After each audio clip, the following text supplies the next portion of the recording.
బీరకాయ ఎంత నీకే ఒకటి ఇంకా ఇంకేం లేవే చెట్లు ఉంది. నేనైతే నిన్న మా ఫ్రెండ్ వాళ్ళ ఇంటికి వెళ్ళాను. అక్కడ ఎంత బాగా ఎంజాయ్ చేశానో చూసేయండి ఈ వీడియో ద్వారా. ఫుల్ వీడియో అయితే తీయలేకపోయాను, షార్ట్ ద్వారా చూపిస్తాను మీకు అందరికీ, చూసేయండి. చెట్లలో బీరకాయలు చూసారా ఎంత బాగుందో. చాలా బాగా వచ్చింది. మామూలుగా చేనులో అయితేనే బాగా వచ్చేది, కాకపోతే ఇది వెయ్యంగానే వచ్చేసింది. అసలుకి వెయ్యంగానే ఎంత బాగా వచ్చింది చూసారా. మామూలుగా మందు కలిపితే అలా వస్తాయి అంటారు, అసలు ఏమీ లేకుండానే చెట్లు ఇంత బాగా బీరకాయలు వస్తున్నాయంటే చాలా గ్రేట్ అసలు. రోహిణికి మాట్లాడి అలవాటు అయిపోయింది. చూసారా కరివేపాకు చెట్లు. ఇలా పల్లెటూరులో అయితే ఇలా చెట్లు అన్నీ కూడా బాగా వస్తుంది. పల్లెటూరులో అన్ని చెట్లు మనం బయట కొనే కంటే కూడా మనం ఇంట్లోనే పండించుకొని తినొచ్చు. ఏం చేస్తున్నావు కళ్యాణి?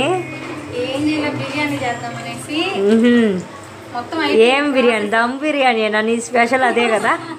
దమ్ బిర్యానీ ప్రాసెస్ చాలా టైం పట్టద్దు అనేసి ఇప్పుడు ఆల్రెడీ 12 అయిపోయింది కాబట్టి నార్మల్ బిర్యానీ. ఏమి ఈరోజు స్పెషల్? ఈరోజు స్పెషల్ వీడియో ఫ్రెండ్ వచ్చింది, అదే స్పెషల్ అనమాట. Okay okay. ఆ ఫ్రెండ్ నేను ఈ అమ్మాయి అయితే చిన్నప్పటి నుంచి ఫ్రెండ్స్, చాలా బాగా ఎంజాయ్ చేశాను ఆ రోజంతా. వన్ డే అంతా వాళ్ళ ఇంట్లోనే గడిపేశాను. ఇలా మీరు కూడా మీ ఫ్రెండ్స్తో ఎప్పుడైనా గడిపారా? మాకు అమ్మాయి ఫ్యామిలీ పరంగా ఫ్రెండ్, తర్వాత క్లాస్మేట్, చిన్ననాటి నుంచి తెలుసు బాగా. మా ఊరు పక్కనే ఒక 2 hours జర్నీ కాబట్టి వెళ్ళిపోయాను వాళ్ళ ఇంటికైతే. చాలా డేస్ నుంచి అనుకుంటూ ఈరోజు కలిసి